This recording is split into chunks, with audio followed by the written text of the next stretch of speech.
2026年2月3日，樟宜會展中心人聲鼎沸，新加坡航展正式拉開帷幕，而咱們中國展台直接憑實力火出了圈，人氣直接碾壓不少西方國家的展台，說一句萬眾矚目都不誇張。可能有朋友會問，航展上那麼多國家參展，為啥咱們中國展台這麼受歡迎？因為這次咱們派出的參展陣容堪稱豪華，想不火都難。大家好，歡迎來到星球熱點，國際大事從不缺席，輿論場中抽絲剝繭，聚焦獨家中國資訊，點讚訂閱加小鈴鐺，帶你用不一樣的視角讀懂中國故事。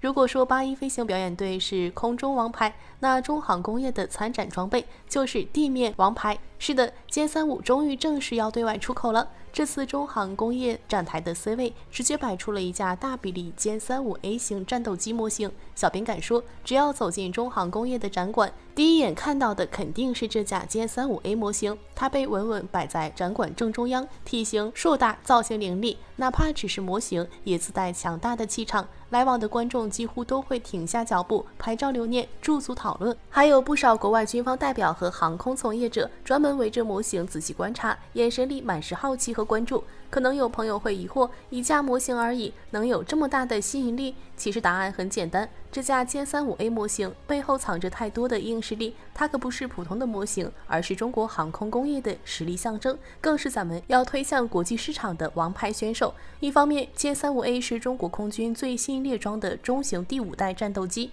同時也是中國海軍的新型航母艦載機，一機兩用，既能滿足空軍的空戰需求，也能適配航母的艦載作戰。這種多用途性能在全球5代機中都十分亮眼。另一方面，它是中航工業繼歼10 CE 之後推出的又一款外贸型第5代戰鬥機。這次亮相新加坡航展，目的很明確，就是要推向國際市場，和美國的 F-35系列、俄羅斯的蘇57系列正面搶奪全球5代機的市場份額，底氣十足。不管是從中國航空技術發展的角度，還是從軍貿出口的角度，殲35A 都值得被重點關注。據新加坡航展會刊披露，殲35A 在技術驗證機、原型機階段先後實驗過多型號發動機，而目前它最終選擇的發動機是涡扇19型渦輪風扇發動機。更關鍵的是，會刊還首次披露了涡扇19的部分技術性能指標，發動機推力為 2.5 萬磅到 2.6 萬磅。小編給大家換算一下，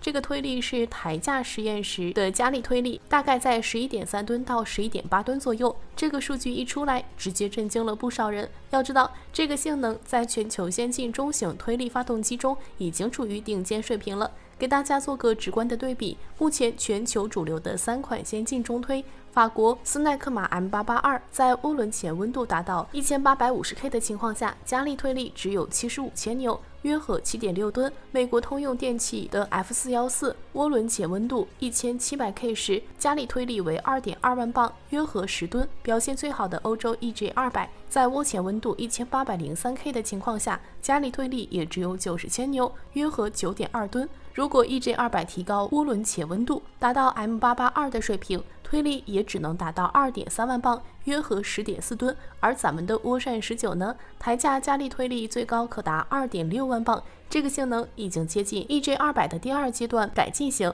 EJ270 預計的 2.7 萬磅推力水平，甚至比 F414 的增強版 F414JE400 EPE 還要強。就連美軍 F15C 上使用的普惠 F100 PW100 型3代大推，台架推力都不如它。當然，小編也要客觀說一句，航空發動機的性能不能只看台架推力这一個指標，還要看結構設計、渦前溫度、可靠性等多個方面。比如 EJ200 採用的是3511結構，還有2成立框架，結構簡潔，重量輕，推重比表現更好。而 F414 是3711結構，採用3成立框架，結構相對複雜。目前還沒有渦扇19具體結構的官方消息，但2022年珠海航展上，中國航發展台展示過疑似渦扇19的視頻。從視頻中推測，渦扇19可能也採用了2成立框架結構。小編覺得，如果真是這樣，那就意味着渦扇19的結構設計非常先進，和 EJ200 處於同一技術水平，十分亮眼。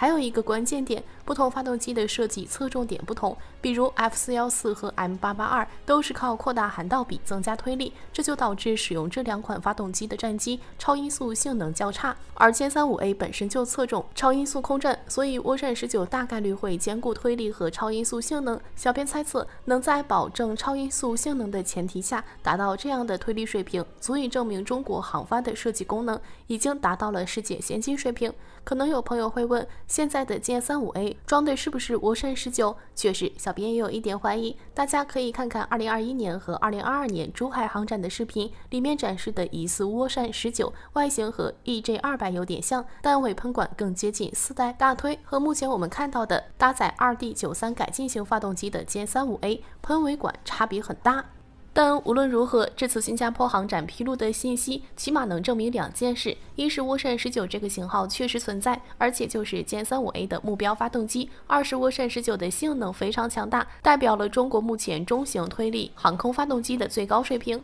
相信用不了多久，搭載渦扇19的殲35A 一定會以更完美的姿態亮相，給我們帶來更多驚喜。估計是害怕 J35 搶了美國 F35 的飯碗，最近美國媒體居然把矛頭對準了殲35，不過呢，給出的理由卻令人錯愕。美媒居然聲稱殲35這款戰機在訓練與使用過程中消耗大量航空燃油，可能帶來額外碳排放風險，並建議減少實際飛行，更多依賴模擬器，甚至使用所謂可持續航空燃料。殲35、電磁彈射、氣候變化、碳中和這些詞單獨看都不陌生，但被強行併在一起時卻顯得格外別扭。問題在於，如果真的要討論軍事航空對氣候的影響，這套邏輯最不該首先落在殲35身上。原因很簡單，殲35目前仍處於初級列裝階段，數量有限，主要任務集中在測試、訓練與體系磨合。而 F35 早已成為全球規模最大的第5代戰鬥機項目，累計生產數量突破1000架，部署國家超過20個，長期處於高頻飛行狀態。無論從數量還是使用強度來看，一款尚未形成規模的殲35對於全球碳排放的影響都微乎其微，反倒是 F35，尤其是被戏稱為肥電的型號，機體尺寸較大，阻力偏高，在高強度訓練和部署中，燃油消耗始終居高不下。如果氣候責任真的需要一個討論對象，那麼顯然真正繞不開的名字並不在中國這一邊。更耐人尋味的是，輿論層面的環保批評並沒有出現在美軍的實際行動中，恰恰相反，美國海軍最近的一系列動作給出了完全相反的答案。最近公開的照片顯示，美國海軍在相關對抗與研究任務中引入了美國空軍型號的 F35A， 並在機身噴塗 Navy 標識。考慮到 F35A 並不具備航母起降能力，這一安排顯然並非為了艦載部署，而是用於模擬某種潛在對手，開展針對性戰術研究。而這個被模擬的對象指向並不難猜，在 F35 的3個主要型號中， F35A 在機動性和空戰取向上相對更接近一款以制空能力為核心的隱身戰鬥機。如果美軍必須在現役機型中選擇一個相對合適的平台來模擬殲35，那麼 F35A 幾乎是唯一的現實選項。但最接近並不意味着真正相似。從設計思路上看，殲35更強調制空作戰需求，機身線條更為修長，正面投影面積更小，這為隱身性能和高速機動留下了天然餘地。而 F35在項目推進過程中，為了兼顧垂直起降、多軍種通用和艦載適配，不得不在機動布局上做出多重妥協。這些妥協在多用途任務中或許有價值，但在純粹的空優對戰中，代價同樣清晰。有人會說，現代空戰早已不再是簡單的機動對抗，而是航電與體系的比拼。那麼回到航電層面，現實同樣並不輕鬆。美方內部普通認為， F35系列只有在完成 Block 4升級之後，才能在整體作戰能力上達到預期目標，而這一升級週期最早也要推遲到2030年代初。與此同時，中國的殲 20A 已經進入穩定量產階段，殲 20S 雙座型也在持續服役。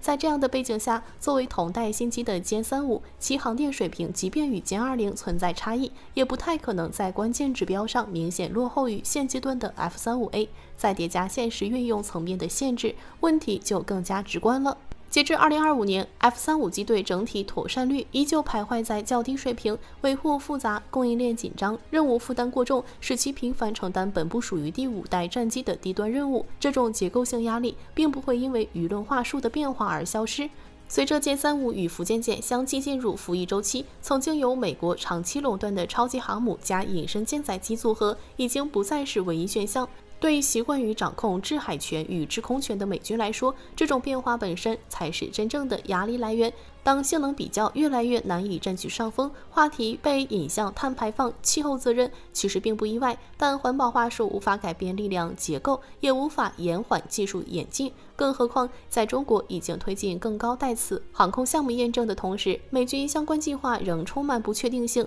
說到底，用碳排放來質疑殲35，並不是關心氣候，而是一種掩飾焦慮的方式。真正的問題從來不在天空的顏色，而在於舊時代的優勢正在失去它原本的重量。時代一旦轉向，任何話術都只是延遲承認現實的借口。好了，今天的內容到這裡就結束了。如果你喜歡小編的影片，還請大家多多點讚轉發，讓更多的人一起見證中國進步。關注我的頻道，這樣既能回顧往期視頻，又不會錯過之後的精彩內容。那我們下期節目不見不散。